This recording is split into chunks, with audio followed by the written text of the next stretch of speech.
Bismillahirrahmanirrahim. Assalamualaikum warahmatullahi wabarakatuh. Alhamdulillah. Alhamdulillahilladzi hadana lihada wa ma kunna linahtadiya laula an hadana Allah. Subhanaka la ilma lana illa ma 'allamtana innaka antal alimul hakim. Rabbi syrah li sadri wa yassir li amri wahlul 'uqdatam min lisani yafqahu qawli. Allahumma salli wa sallim ala sayyidina Muhammad. Allahumma salli wa sallim ala sayyidina Muhammad. Miftahi bab rahmatillah عدد ما في علم الله صلاة وسلاما دائمين بدوام ملك الله وعلى آله وصحبه ومن والاه أما بعد. Hadratul muhtaramin, para alim, para ulama, para kiai, para habaib, para asatid, wabil khusus akhina fillah Rakarar bin Kiai Haji Abdullah Askhal dan segenap para asatid, para alim ulama yang hadir di tengah-tengah kita pada malam hari ini, hadirin wal hadirat yang dimuliakan oleh Allah Subhanahu wa taala. Alhamdulillah, malam hari ini kita tidak dikumpulkan di majelis ini terkecuali karena Allah hendak mengampuni dosa-dosa kita. Karena orang yang berkumpul untuk berzikir mengingat Allah, Allah berkata kepada para malaikatnya, fashhadu anni qad ghafartu lahum. Jadi malam hari ini panjenengan dimudahkan langkahnya oleh Allah datang ke majlis ini, yang menggerakkan Allah, yang beri kemudahan Allah untuk apa? Agar dosa-dosa kita diampuni oleh Allah Subhanahu wa taala.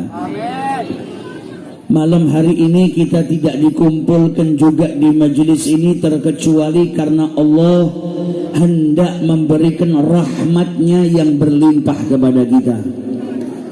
Bagaimana tidak, sedangkan Nabi sudah menjelaskan kepada kita satu sholawat yang kita baca dibalas dengan 10 rahmat oleh Allah Subhanahu wa ta'ala. Kalau kita nggak mau dirahmati oleh Allah, mungkin malam hari ini kita masih lupa tidak sholawat. Atau mungkin kita saat ini sedang bermaksiat, wa iyadzubillah. Tapi malam hari ini kita dikumpulkan oleh Allah di dalam satu majlis, diajak bersolawat, yang artinya Allah kumpulkan kita malam hari ini supaya pulang bawa rahmat yang berlimpah dari Allah Subhanahu wa ta'ala. Amin ya rabbal alamin.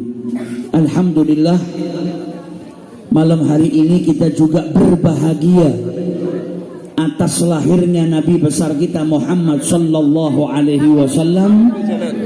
Dan peringatan Maulid Nabi selain menunjukkan kebahagiaan kita atas lahirnya beliau, juga sebagai bentuk syukur kita kepada Allah karena kita dijadikan umatnya Nabi besar Muhammad sallallahu alaihi wasallam.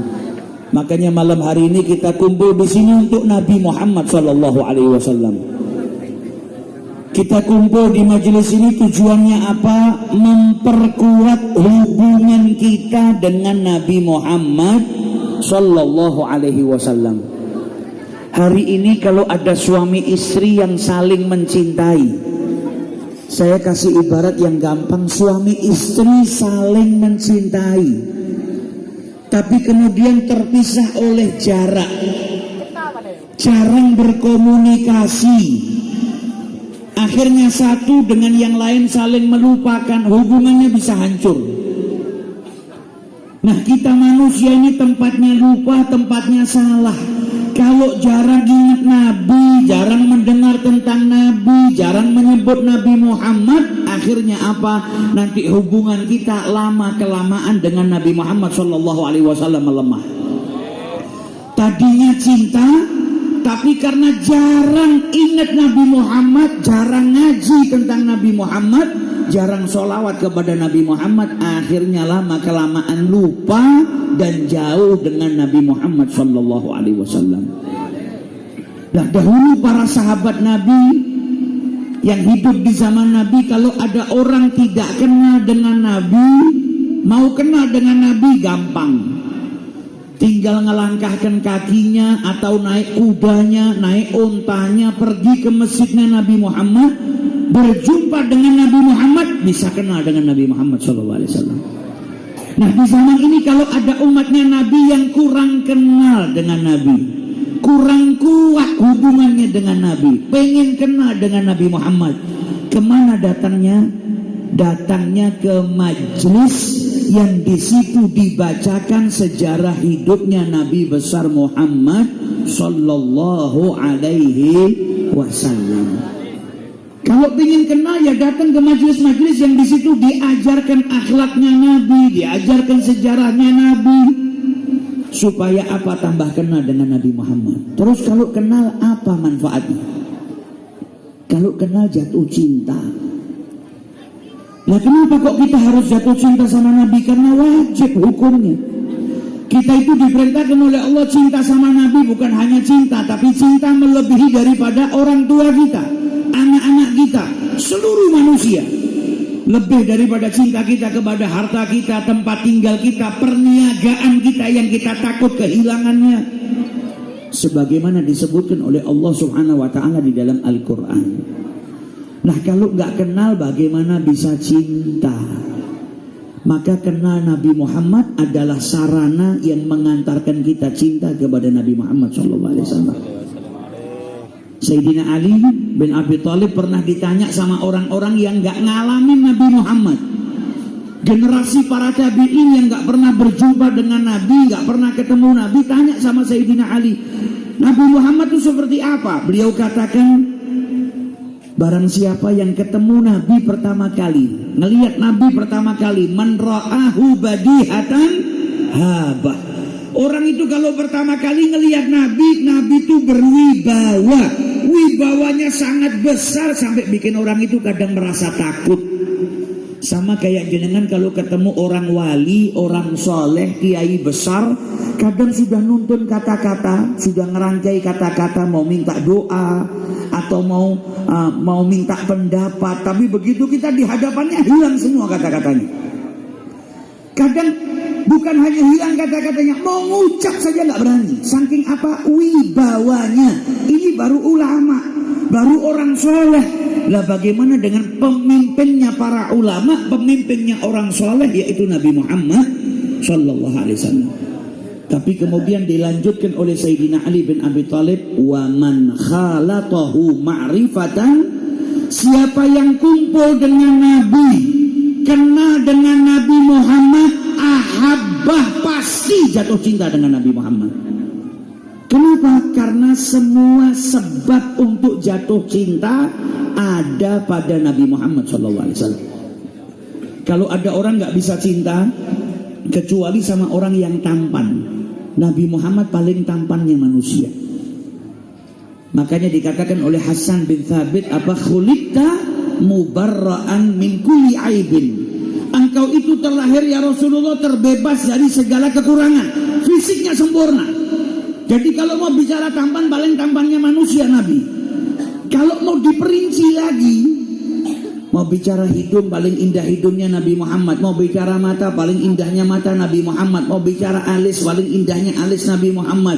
Mau bicara postur tubuh, paling ideal Nabi Muhammad. Mau bicara kulit, warna yang paling indah Nabi Muhammad. Ini kalau mau ditafsir. Kalau mau bicara akhlak atau sifat, yang paling mulia juga Nabi Muhammad Sallallahu Alaihi Wasallam. Ka'annaka qad khuliqta kama tasha'u, seakan-akan panjenengan itu ya Rasulullah terlahir sesuai dengan keinginan. Kalau ada orang nggak bisa cinta kecuali sama orang yang penyabar, nggak ada yang ngalahkan sabarnya Nabi.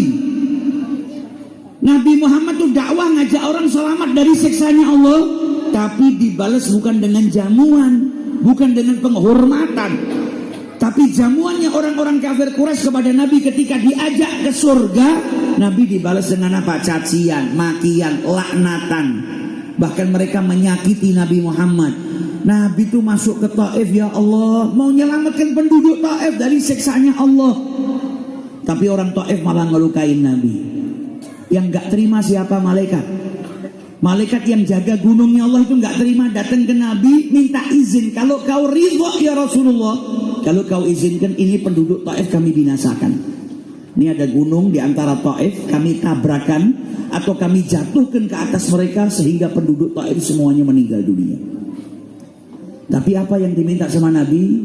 Saya berharap kalau mereka nggak beriman, nanti keluar dari tulang sulbi mereka generasi-generasi yang beriman kepada Allah Subhanahu wa Ta'ala. Ini Nabi disakitin, dilukai, tapi Nabi malah mendoakan apa? Kalau mereka nggak beriman, saya berharap keturunannya. Berarti mereka didoakan sama Nabi punya anak keturunan. Bukan hanya didoakan punya anak, punya keturunan, tapi didoakan sama Nabi punya keturunan yang dapat hidayah dari Allah Subhanahu wa Ta'ala. Kalau ada orang yang berkata saya nggak bisa jatuh cinta kecuali sama orang yang dermawan, paling dermawannya manusia Nabi Muhammad. Dari mulai manusia diciptakan sampai nanti yaumil kiamah, mau sekaya apapun manusia, nggak ada yang ngalahkan dermawannya Nabi Muhammad SAW. Nabi itu makanan nyimpen di rumahnya, bermalam di rumah nggak pernah. Kalau punya makanan, beliau ambil secukupnya buat beliau sama keluarganya, sisanya dibagikan. Beda sama orang kampung sini kan. Hari Senin masak lodeh nggak habis, simpen masuk kulkas. Hari Selasa bikin semur nggak habis, dicampur lodehnya sama semurnya. Kalau orang Jawa bilang oblok-oblok. Nanti hari Rebo oseng-oseng nggak habis, campur lagi. Kalau dibuka pancinya bau kecut, baru dikirim ke tetangga. Kalau Nabi nggak, hari itu nggak ada makanan bermalam di rumahnya. Kalau punya harta, nggak pernah juga bermalam di rumahnya. Punya uang hari itu, punya harta hari itu, ya hari itu habis. Saking dermawannya Nabi, jenengan kalau mau baca sejarahnya orang-orang yang dermawan, gak ada yang ngalahkan Nabi Muhammad. Nabi itu pernah punya kambing banyaknya satu lembah. Ini bukit, tengah-tengahnya kambing. Banyaknya berapa gak terhitung. Sama Nabi dikasihkan ke orang. Yang nerima itu kembali ke kaumnya bilang apa? Aslimu, ayo masuklah Islam kalian. Fa inna Muhammadan yu'ti ata'an la yakhshal fagr. Nabi Muhammad tuh kalau memberikan pemberian, berinya nggak takut miskin. Ini saking dermawannya. Hari ini nggak ada orang yang memberi pemberian nggak takut miskin. Orang hari ini kalau ngasih hitung-hitungan. Di duitnya di ATM ada 1 juta, terus ngasihkan 900.000 atau 1 juta diberikan semua. Jarang ada yang bisa. Atau kalau ngasih mikir, wah ini kalau uang saya 500.000, orang tua saya butuh 450, tinggal 50. Kalau tinggal 50 terus listrik di rumah saya nyanyi tit, tit, isinya gimana? Mau mengeluarkan sedekah masih takut miskin. Tapi Nabi Muhammad yu'ti ata'an la yakhshal fagr. Kalau sudah berinya nggak takut miskin. Jadi kalau nggak bisa cinta sama orang kecuali orang yang dermawan, nggak ada yang ngalahkan dermawannya Nabi Muhammad SAW. Makanya Al-Imam Al-Qastalani, beliau mengutip ucapannya Imam Taqiyuddin As-Subki, gak boleh seseorang itu menafsirkan kalau Nabi Muhammad atau mengatakan Nabi Muhammad itu fakir keadaannya, gak punya apa-apa, gak boleh. Karena apa? Nabi Muhammad justru milih hidup kesederhanaan, bukan keadaannya yang miskin, bukan keadaannya yang kepepet. Wong beliau saja ditawarin sama Allah jadi raja sama jadi nabi atau nabi dan hamba, beliau yang milih jadi nabi dan hamba. Beliau lebih memilih sehari bisa makan supaya bisa bersyukur kepada Allah, sehari nggak makan supaya apa? Bisa ingat kepada Allah Subhanahu wa Ta'ala. Gunung ditawarkan jadi emas, ditolak. Ditawarkan sama Allah Ta'ala buat Nabi jadi perak, ditolak.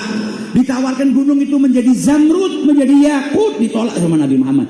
Makanya beliau berpendapat apa? Nabi Muhammad balhuwa aghnan nas. Nabi Muhammad itu paling kayanya manusia. Tapi kayanya Nabi bukan untuk mengumpulkan harta kemudian tidak dikeluarkan, tapi beliau sangat dermawan. Yang beliau miliki diberikan kepada umatnya, diberikan kepada orang-orang yang tidak mampu. Sallu ala Nabi. Nah kita itu butuh ngaji tentang Nabi Muhammad supaya apa? Tadi kan Sayyidina Ali apa? Sayyidina Ali bilang man khalatahu ma'rifatan. Orang kalau sudah kumpul kenal sama Nabi Muhammad cinta. Nah kita nggak hidup di zamannya Nabi sehingga bisa ngelihat, kenalnya dengan cara ngelihat. Tapi kita kenal Nabi Muhammad dengan cara mendengar. Kalau ngaji datang yang didengar tentang Nabi Muhammad, pulang tumbuh rasa cinta kepada Nabi. Karena kata Imam Ghazali sebab cinta itu ada 3. Yang pertama li jamaliha. Biasanya orang itu kalau melihat keindahan bikin jatuh cinta. Maka jenengan kalau tahu indahnya Nabi Muhammad, maka tambah cinta dengan Nabi Muhammad SAW. Yang kedua li kamaliha, karena kesempurnaan. Orang itu kalau melihat sesuatu yang sempurna atau mendekati kesempurnaan bikin jatuh cinta. Nah kita kalau tahu sempurnanya Nabi, akhirnya apa? Menjadikan kita cinta kepada Nabi Muhammad SAW. Kemudian linawaliha, orang itu biasanya dicintai karena jasa baiknya. Sampean kepepet, gak punya uang buat bayar utang, ada yang bantu. Biasanya secara otomatis kita itu jatuh cinta, suka, senang sama orang yang bantu kita, punya jasa sama kita. Nah Nabi Muhammad orang yang paling besar jasanya buat kita. Gak berhenti di masa itu saja, tapi bahkan nanti di hari kiamat Nabi masih punya jasa kepada kita, yang menyelamatkan kita umatnya, yang memberikan syafaat, yang ngasih minum ketika umatnya kehausan kelak di hari kiamat adalah Nabi besar Muhammad Sallallahu Alaihi Wasallam. Nah kita kalau tahu 3 hal ini yang ada pada Nabi Muhammad, tambah tahu, tambah cinta kepada Nabi Muhammad. Nah para sahabat Nabi kenapa kok bisa cinta hebat seperti kepada Nabi, luar biasa? Karena mereka sangat kenal dengan Nabi. Nah kita yang ngaku cinta jangan cuma ngaku saja, karena cinta itu butuh pembuktian. Kalau ada laki-laki ngaku cinta sama perempuan gak ngelamar saja dianggap bohong cintanya. Lah apalagi ngaku cinta sama Nabi. Kalau nggak ada pembuktian, itu namanya cuma mudda'in kadzab. Kata para ulama, orang yang bohong hanya ngaku-ngaku kepada Rasulullah Sallallahu Alaihi Wasallam. Kalau cinta sama Nabi harus membuktikan apa? Mendahulukan apa yang dicintai Nabi ketimbang apa yang kita cintai. Kalau ngaku cinta sama Nabi Muhammad, membenci apa yang dibenci oleh Nabi besar Muhammad Sallallahu Alaihi Wasallam. Saya tidak mau bicara politik, tapi karena sebentar lagi kita akan masuk ke masa politik, saya cuma mau ngasih nasihat. Tahun sebelumnya, periode yang lalu, berapa banyak kakak adik putus hubungan karena pilihannya berbeda. Berapa banyak satu kampung terputus tali silaturahminya gara-gara beda pandangan, gara-gara beda orang yang dipilih. Nah kalau kita ngaku cinta sama Nabi Muhammad, ayo lakukan yang dicintai sama Nabi, tinggalkan yang dibenci sama Nabi Muhammad. Nabi nggak suka dengan orang yang mutus tali silaturahmi. Jangan sampai karena perbedaan kita terpecah belah, atau apalagi sampai saling memusuhi. Itu bukti cinta kita kepada Nabi Muhammad. Mau apapun perbedaan yang ada di tengah-tengah kita, jangan jadikan kita terputus tali silaturahminya. Jangan jadikan kita saling membenci. Ayo terus saling mencintai, karena kita punya satu suri tauladan yang sama, yaitu Nabi besar kita Muhammad Sallallahu Alaihi Wasallam. Yang aku cinta berarti harus mencintai apa yang dicintai oleh Nabi dan membenci apapun yang dibenci oleh Nabi Muhammad SAW. Nah ini dijadikan pedoman. Setiap kali mau melakukan sesuatu, pikirkan, kalau saya melakukan ini kira-kira dicintai sama Nabi enggak? Oh enggak, Nabi bakal sedih kalau saya melakukan ini. Nabi bakal marah sama saya kalau sampai saya melakukan ini. Kalau sampai saya mendolimi saudara saya, mencaci saudara saya, tinggalkan. Itu bukti cinta kita kepada Nabi. Sahabat Nabi itu saking cintanya sama Nabi, Sayyidina Abu Bakar itu sampai beliau berkata, la Islam, masuk Islamnya Abi Thalib itu lebih membahagiakan saya ketimbang masuk Islamnya bapak saya Abi Quhafah. Setiap orang anak kalau muslim pengen bapaknya masuk Islam. Beliau bahagia kalau bapaknya sampai dapat hidayah masuk Islam. Tapi karena cintanya sama Nabi, dia bilang kalau disuruh milih bahagiaan mana, masuk Islamnya Abi Thalib atau ayahnya Abi Quhafah, beliau katakan Islamnya Abi Thalib lebih membuat saya bahagia. Karena apa? Dengan masuk Islamnya beliau akan membuat bahagia Nabi Muhammad SAW. Nah ini cinta. Cinta itu bahagia dengan apa yang menjadi kekasih hatinya bahagia. Sayyidah Aisyah ketika sudah tidur sama Nabi Muhammad, Nabi izin mau bangun malam mau sholat. Adabnya Nabi minta izin sama istrinya. Saya tak bangun sebentar ngadep Allah Ta'ala. Apa kata Sayyidah Aisyah? Uhibbu bigurbika ya Rasulullah. Saya tuh kalau pas jenengan sama-sama saya senang deket. Jenengan deket sama saya senang. Gak ingin pisah. Tapi kata Sayyidina Aisyah apa? Wa uhibbu, dan saya lebih mencintai apa yang kau cintai melebihi daripada apa yang saya cintai. Walakinni uhibbu ma tuhib, tapi ya Rasulullah saya mencintai apa yang panjenengan cintai akthara mimma uhib, lebih banyak daripada apa yang saya cintai. Itu hakikatnya cinta. Kalau kita cinta sama Nabi Muhammad, ayo bahagiakan Nabi. Pulang dari majelis ini, kita niatkan mau bahagiakan Nabi Muhammad dengan apa? Menghidupkan sunnahnya Nabi, ngerjakan apa yang diperintahkan oleh Nabi Muhammad SAW. Karena kita punya kabar gembira dari Nabi Muhammad. Kullu ummati yadkhulunal jannata illa man aba. Umatku semua masuk surga kecuali yang enggan, yang tidak mau, yang nolak. Semuanya masuk surga. Kalau ada berarti dia ada yang tidak masuk surga, berarti dia yang nolak. Siapa ya Rasulullah? Man ata'ani dakhalal jannah. Siapa yang taat kepadaku masuk surga. Berarti kalau pengen masuk surga sama Nabi Muhammad, ayo taat kepada Nabi besar Muhammad sallallahu alaihi wasallam. Wa man asani, kata Nabi, dan barang siapa bermaksiat kepadaku, faqad aba, maka dia tergolong orang yang enggan masuk ke dalam surganya Nabi besar Muhammad sallallahu alaihi wasallam. Jadikan majelis ini penyemangat bagi kita. Anak itu kalau cinta sama orang tua pasti punya keinginan bahagiakan orang tua. Anak itu kalau saking sayangnya sama orang tua, dia pasti punya cita-cita. Saya pengen umrahkan orang tua saya pengen hajikan orang tua saya kalau punya rezeki pengen bangunkan rumah orang tua saya. Kenapa? Karena cinta. Nah, kita kalau cinta sama Nabi Muhammad, ayo punya semangat juga. Saya pengen bahagiakan Nabi. Bagaimana cara bahagiakan Nabi Muhammad? Ajarannya kita terapkan, kita kerjakan, larangannya kita jauhi, sunnahnya kita hidupkan. Dan kita lakukan itu semua semata-mata karena apa? Ingin membahagiakan Nabi Muhammad sallallahu alaihi wasallam. Semoga yang hadir di majelis ini bisa bahagiakan Nabi Muhammad bersama dengan beliau kelak di surganya Allah Ta'ala. Dan semoga kita mendapatkan keridhaan Allah dan keridhaan Nabi besar Muhammad sallallahu alaihi wasallam. Diridhai kita oleh kedua orang tua kita dan juga guru-guru kita. Dan berkatnya bulan Maulid ini semoga segala macam bencana diangkat oleh Allah Subhanahu wa Ta'ala. Negara kita dijaga oleh Allah Subhanahu wa Ta'ala menjadi baldatun thayyibatun wa rabbun ghafur. Dan juga negara-negara yang lainnya yang sedang dilanda gejolak, sedang dilanda musibah, semoga diangkat musibahnya oleh Allah Subhanahu wa Ta'ala. Dan semoga setiap hajat dan doa kita dikabulkan oleh Allah Subhanahu wa Ta'ala. Allahumma ja'al fi jam'ina hadza jam'an marhuma wa tafarruquna min ba'd tafarruqan ma'suma. Wa sallallahu ala sayyidina Muhammadin wa ala alihi wa sahbihi wa sallim. Walhamdulillahi rabbil alamin. Wassalamu alaikum warahmatullahi wabarakatuh.